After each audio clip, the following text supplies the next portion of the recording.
वंदे मातरम का मतलब क्या है? वंदे मातरम का मतलब है मातृभूमि की वंदना। आपने 1 रुपए में अडानी को 1050 एकड़ जमीन और 10 लाख आम और लीची के पेड़ दे दिए। यह मातृभूमि की वंदना। वंदे मातरम का नारा लगाकर लोग जेल गए, लाठियां पड़ी उनको। मैं आपके माध्यम से इस सरकार से पूछना चाहता हूं, आरएसएस के 4 लोगों का नाम बताओ जो वंदे मातरम नारा लगा के जेल गए, उनका नाम बताओ आप। आपने 52 साल तक हिंदुस्तान का तिरंगा झंडा आरएसएस के मुख्यालय पे नहीं फहराया सर।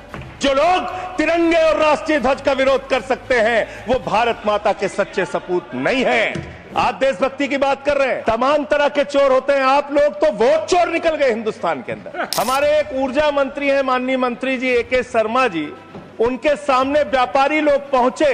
उन्होंने कहा 21 घंटे से लाइट नहीं आ रही, 21 घंटे से लाइट नहीं आ रही, व्यापार बर्बाद हो रहा है, बच्चे रो रहे हैं, हमको गर्मी में बिजली दे दो।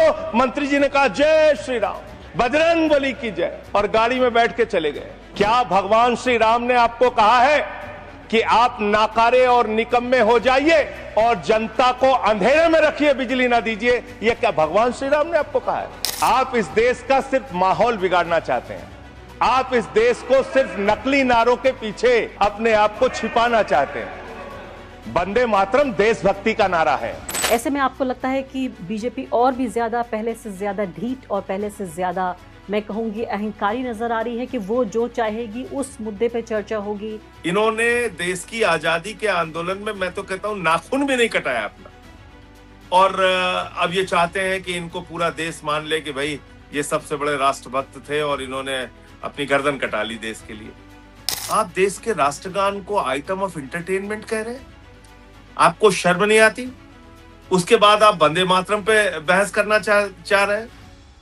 नमस्कार, द वायर में आपका स्वागत है। मैं हूं आरफा खानम शेरवानी। देश में यूं तो हजारों गम हैं, इंडिगो के क्राइसिस से लेकर, बेरोजगारी से लेकर, महंगाई से लेकर, जहरीली हवा में सांस लेने को लोग मजबूर हैं, एक तरह का एनवायरमेंटल क्राइसिस हो रहा है। लेकिन जो देश के सबसे महत्वपूर्ण लोग हैं, जिनका काम ये है कि हमारे और आपके लिए नीतियां बनाएं, वो फिलहाल इस बात पर चर्चा कर रहे हैं कि किस तरह से वंदे मातरम, उसकी 150वीं सालगिरह है, और उस मौके पर नरेंद्र मोदी, देश के प्रधानमंत्री, उन्होंने ये कहा कि कुछ जो बंद हटा लिए गए वंदे मातरम की, उसकी वजह से जो विभाजनकारी एक सोच है वो पैदा हुई है लोगों के अंदर। लेकिन इसी बहाने हमें कुछ बहुत बेहतरीन भाषण सुनने को मिले, और ये भी सुनने को मिला कि देश में अभी भी ऐसे लोग हैं, विपक्ष के तमाम कमजोर होने के बावजूद भी, जो न सिर्फ के इतिहास की समझ रखते हैं बल्कि बहुत बेहतरीन तरीके से उसको सामने भी रखते हैं। हमने कई भाषण देखे, लेकिन उनमें मुझे लगता है कि अगर मुझे रेट करना पड़े तो बेहतरीन भाषणों में से एक संजय सिंह का भाषण था। आम आदमी पार्टी छोटी है लेकिन उसकी आवाज काफी बड़ी है संसद में। संजय जी जब बोलते हैं तो लोग ठहर के सुनते हैं, देश ठहर के सुनता है। संजय जी, बहुत शानदार भाषण के लिए पहली बात तो आपको बधाई। मैं ये भी पूछूंगी कि आपने भाषण लिखा, कितनी तैयारी की, लेकिन जो सबसे महत्वपूर्ण आपने जो उसमें बातें कही हैं उनमें एक बहुत बड़ा आरोप लगाया है, और कुछ लोग कह रहे हैं कि ये तो बहुत ही ज्यादा एक ब्लैंकेट तरीके से बात आपने कह दी कि वो लोग जो मातृभूमि को बेच रहे हैं, उन लोगों को मातृभूमि के बारे में बात करने का अधिकार नहीं है। पूरा जो राष्ट्रवाद का और राष्ट्र प्रेम का जो पूरा एक दावा है, एक झटके में आपने भाजपा के हलक से छीन लिया। आरफा जी, आपको और आपके दर्शकों को नमस्कार। देखिए, मैंने जो भी बातें कही हैं वो पूरे तथ्य के साथ कही हैं, प्रमाण के साथ कही हैं। और कल बहुत अच्छा ये हुआ कि गृह मंत्री साहब ने और JP नड्डा साहब ने कहा कि जो भी आप बात बोलिए उसको रिकॉर्ड पे लेके आइए। तो मैंने सारे कागजात पार्लियामेंट में जमा कर दिए और सारी बातें रिकॉर्ड पे आ गई। अब एक एक करके मैं आपको बताता हूं। पहली बात तो ये जो स्पीच तैयार करने का होता है उसमें हमारी रिसर्च की टीम भी काम करती है, मैं भी अपनी ओर से कुछ फीडबैक देता हूं। तो बहुत सारी चीजें ऐसी मिली जिसमें मुझे लगा कि भाई वंदे मातरम से इनका क्या लेना देना है। इन लोगों ने राष्ट्रगान का विरोध किया, इन लोगों ने भारत के राष्ट्रीय ध्वज का विरोध किया, इन लोगों ने भारत छोड़ो आंदोलन का विरोध किया, और इतना ही नहीं, 52 साल तक RSS के मुख्यालय पे तिरंगा झंडा नहीं फहराया गया। और जिन 3 लड़कों ने तिरंगा झंडा फहराने की कोशिश की उनके ऊपर इन लोगों ने FIR दर्ज कराई और 13 साल तक मुकदमा लड़ा। तो ये RSS की और BJP के पुरखों की सच्चाई है तो मैंने सदन के अंदर वही कहा कि भाई आपने ऑर्गेनाइजर अखबार में 28 दिसंबर 1949 को एक लेख लिखा जिसमें आपने कहा कि जन गण मन यानी कि देश का राष्ट्रगान जो है वो राष्ट्रगान आइटम ऑफ एंटरटेनमेंट है। ये इनके ऑर्गेनाइजर अखबार में लिखा हुआ है। आप देश के राष्ट्रगान को आइटम ऑफ एंटरटेनमेंट कह रहे हैं? आपको शर्म नहीं आती? उसके बाद आप वंदे मातरम पे बहस करना चाह रहे हैं। देश के राष्ट्रीय गीत पे कोई बहस नहीं है। ठीक है, हम लोग वंदे मातरम पे 10 घंटे नहीं 10 दिन बहस करने के लिए तैयार हैं। लेकिन क्या लाल किले के पास हुए आतंकी हमले पे बहस करना जरूरी नहीं? क्या दिल्ली जो आज जहरीली हवा बर्दाश्त कर रही है उस पे बातचीत करना जरूरी नहीं, जहां पे AQI 800 से भी ज्यादा कई बार जा चुका? क्या इस देश में खाद की एक बोरी के लिए जो किसान लाइन में लग के मर रहा है उस पे बात करना जरूरी नहीं? बेरोजगारी के कारण जो नौजवान आत्महत्या कर रहा है या इंडिगो का इतना बड़ा क्राइसिस आया, ये सारे मुद्दे आपके लिए महत्वपूर्ण नहीं है? इलेक्टोरल रिफॉर्म्स की जो बात हुई, आप जिद किए हुए आप ये साबित करना चाहते हैं कि दूसरे लोग जो है वो देशद्रोही हैं और आप सबसे बड़े देशभक्त हैं। दरअसल बीजेपी की कुंठा क्या है? इनके जो पुरखे हैं आरफा जी, उनका देश के आजादी के आंदोलन में कोई योगदान नहीं। इसलिए कभी ये नेताजी सुभाष चंद्र बोस के पीछे खड़े हो जाते हैं, कभी सरदार वल्लभ भाई पटेल जी के पीछे खड़े हो जाते हैं, कभी राष्ट्रपिता महात्मा गांधी के पीछे खड़े हो जाते हैं। आप सोचिए, जिनके पुरखों ने राष्ट्रपिता महात्मा गांधी की हत्या की, उनकी हत्या की साजिश रची, वो आज राष्ट्रपिता महात्मा गांधी की बात करते हैं। तो ये बीजेपी की एक कुंठा है कि उनका कोई देश की आजादी के आंदोलन में योगदान नहीं है। और मैंने तो वो चिट्ठी भी पढ़ के सुनाई जो श्यामा प्रसाद मुखर्जी जी ने अंग्रेज गवर्नर को लिखी थी, और उस चिट्ठी में उन्होंने साफ तौर पे लिखा था कि भारत छोड़ो आंदोलन कुचल देना चाहिए। तो ऐसे लोग जब देशभक्ति की बात करते हैं तो शर्म आती है। 1 रुपए में आप 1050 एकड़ जमीन अडानी को बेच दे रहे हैं, 1 रुपए में, जिसमें 10 लाख पेड़ आम और लीची के लगे हों, और आप बात कर रहे हैं कि आप वंदे मातरम का मतलब क्या है? मातृभूमि की वंदना।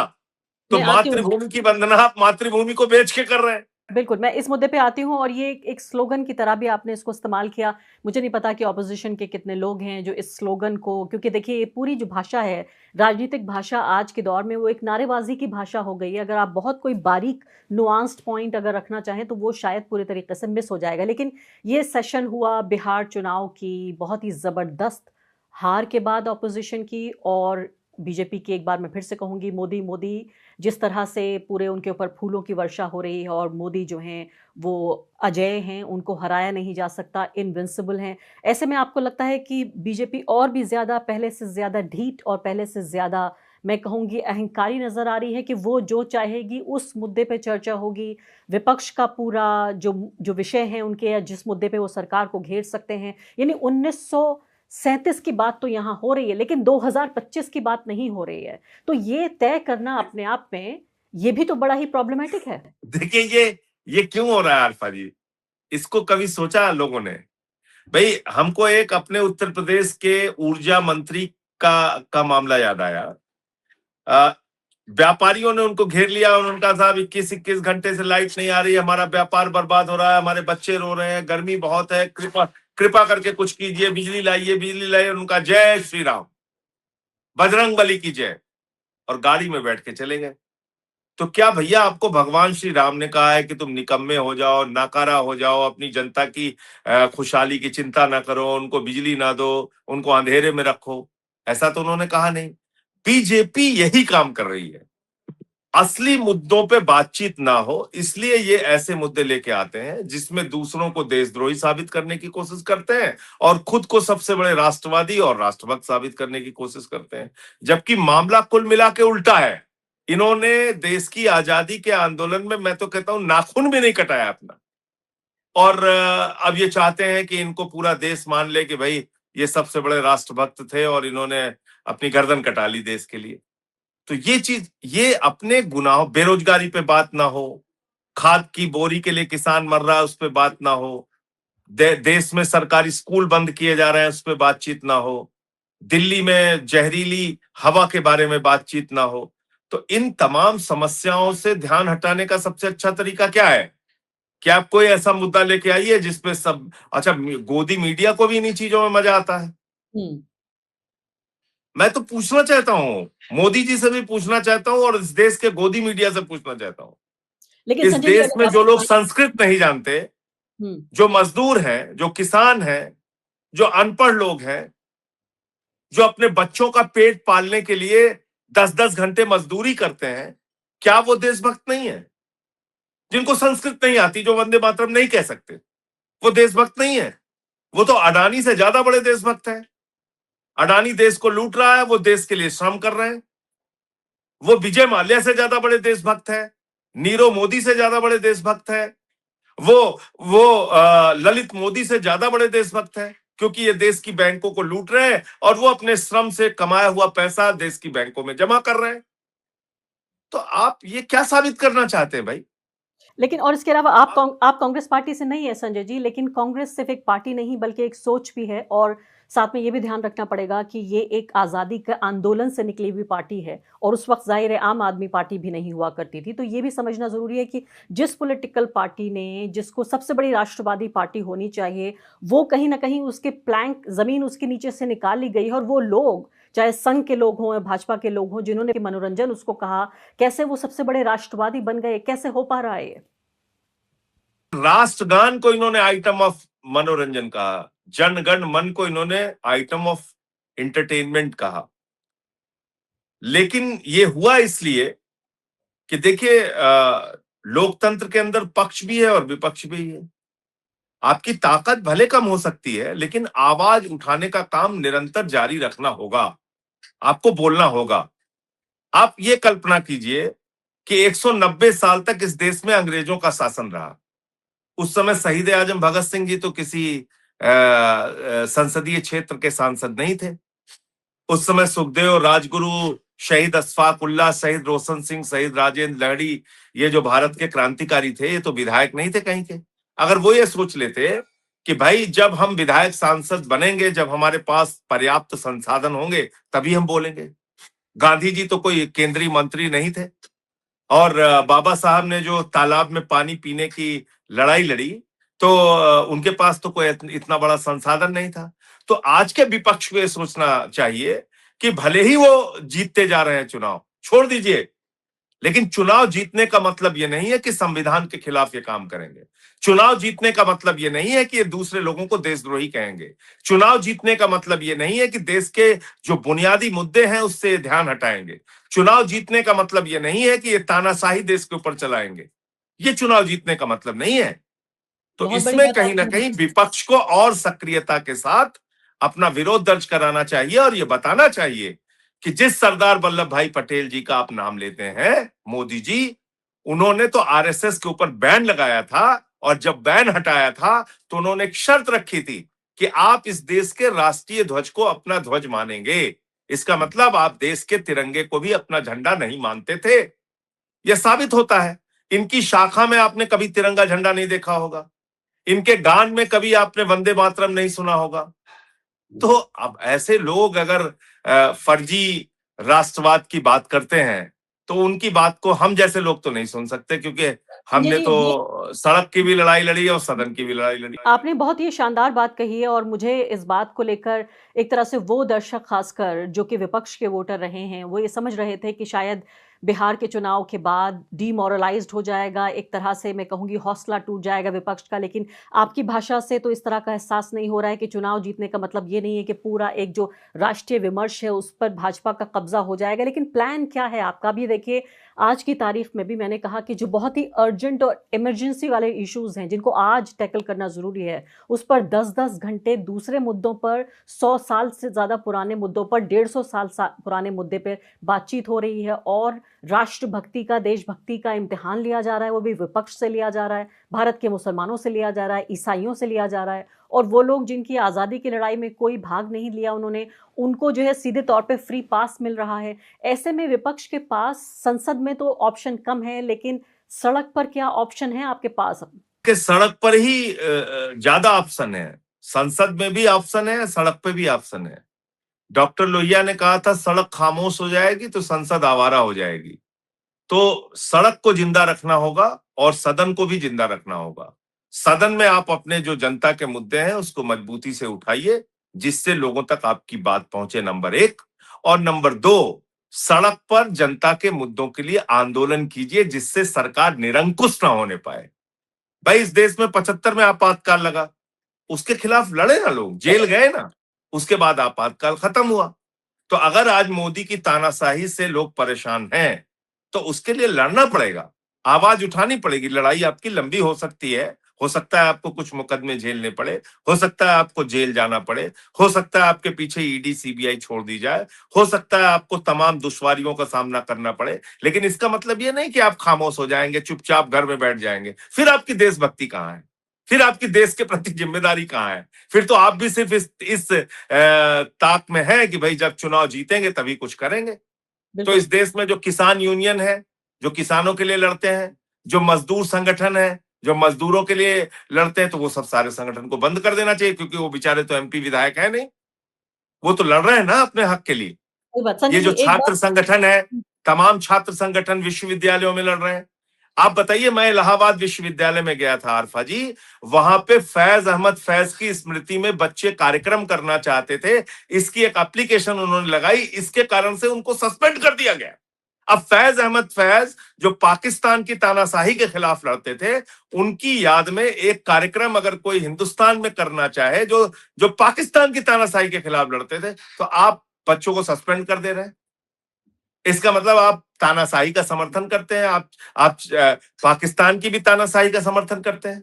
तो कोई न सोच है, न समझ है, बस खाली लोगों को आरोपित करना लेकिन है। संजय जी, अब यहाँ पे सवाल मेरा, जी हाँ, सवाल करना, मेरा अगला सवाल आपसे ये है कि हमने पिछले दिनों में देखा आपकी पॉलिटिकल पार्टी में, सिर्फ दिल्ली का अगर जिक्र कर लूँ, कि जो एक नकली यमुना बनाई गई, इसको मैं बेहतरीन एग्जाम्पल देना चाहती हूँ कि विपक्ष अगर चाहे तो वाकई सरकार को बैकफुट पे ला सकता है। आप ही के मंत्री, आप ही की पार्टी ने इसको इतना बड़ा मुद्दा बनाया कि नरेंद्र मोदी को अपने छठ के स्नान का कार्यक्रम रद्द करना पड़ा।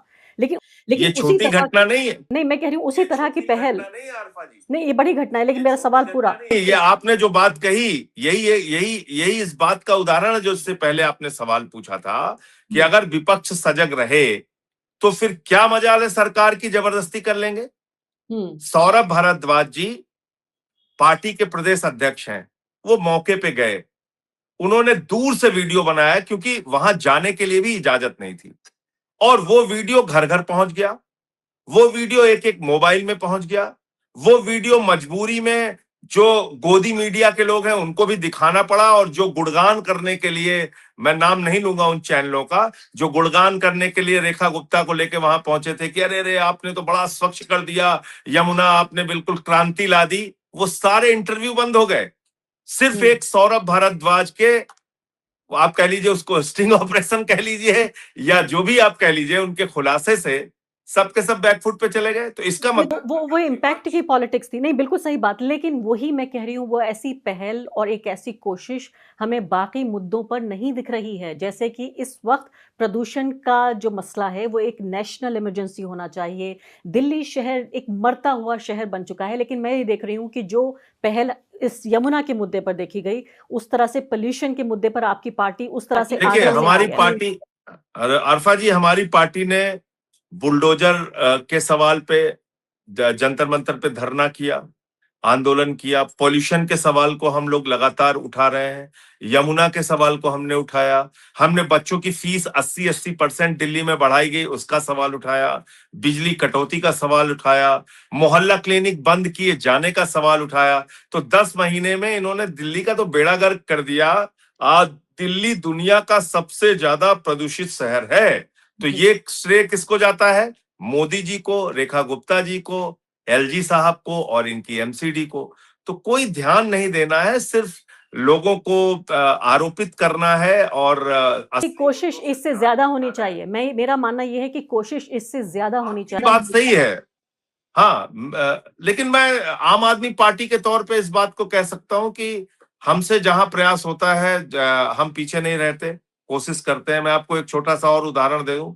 अभी पिछले दिनों मैं रामपुर गया था, वहां पे एक 80 साल की बूढ़ी महिला के खिलाफ, नूर जहां उनका नाम है, उनके खिलाफ डीएम ने एफआईआर कर ली। अब वो एफआईआर क्यों की, बड़ी इंटरेस्टिंग बात है। चुनाव आयोग कहता है कि आप अपने बच्चों का फॉर्म अगर भर रहे हैं तो उसमें आप अपना सिग्नेचर कर सकते हैं और आपको अपना संबंध लिखना पड़ेगा, यानी कि आपका बेटा है तो आप लिख दीजिए कि माँ है, अगर पिता साइन कर रहा है तो लिख देगा पिता है। तो नूरजहां जी ने उन्होंने फॉर्म भरा अपने 2 बच्चों का जो कुवैत में रहते हैं, और फॉर्म भरने के बाद दस्तखत किया, लिखा माता। इस अपराध में उनके खिलाफ एफआईआर दर्ज कर ली और कहने लगे वो कुवैत का नागरिक है, इनके दोनों लड़के कुवैत के नागरिक हैं, इसलिए इन्होंने अपने बच्चों का फॉर्म गलत भरा। अब कुवैत एक ऐसा देश है जो किसी को नागरिकता देता ही नहीं, और उनके बच्चे जो है वो हिंदुस्तान में 2003 से वोटर हैं। लेकिन सब लोग खामोश थे। मैं वहां पे गया, मैंने उनसे मुलाकात की, इस मुद्दे को मीडिया में उठाया। अब शायद उस पे लग रहा है कि कार्रवाई होगी। वही संजय जी, बहुत बहुत शुक्रिया। और मैं ये कहना चाहती हूँ हमेशा कि सरकार के बहुत कुछ कर लेने से लोकतंत्र की नहीं मरेगा, हत्या नहीं होगी, जब तक विपक्ष जो है वो सीधे तौर पे खड़ा रहेगा। और उसमें मैं अपनी भी जिम्मेदारी एक पत्रकार के तौर पर पूरी तरीके से देखती हूँ कि लोकतंत्र की संपूर्ण हत्या तभी होगी जब विपक्ष खत्म हो जाएगा, अपनी जिम्मेदारी भूल जाएगा, जब पत्रकार अपनी जिम्मेदारी भूल जाएंगे। बहुत बहुत शुक्रिया फिर से। आप एक लाइन के साथ ये बात खत्म करूंगा मैं अपनी, कि तू जिंदा है तो जिंदगी के जीत में यकीन कर, अगर कहीं है स्वर्ग तो उतार ला जमीन पर। तो अगर आप जिंदा हैं तो अपने जिंदा होने का सबूत तो दीजिए, बिल्कुल, और कुछ बेहतर अगर दुनिया में हो सकता है तो उसको करने के लिए काम कीजिए। जरूर। शुक्रिया संजय जी। द वायर के और वीडियोस देखने के लिए सब्सक्राइब करें और बेल आइकन पर क्लिक करें।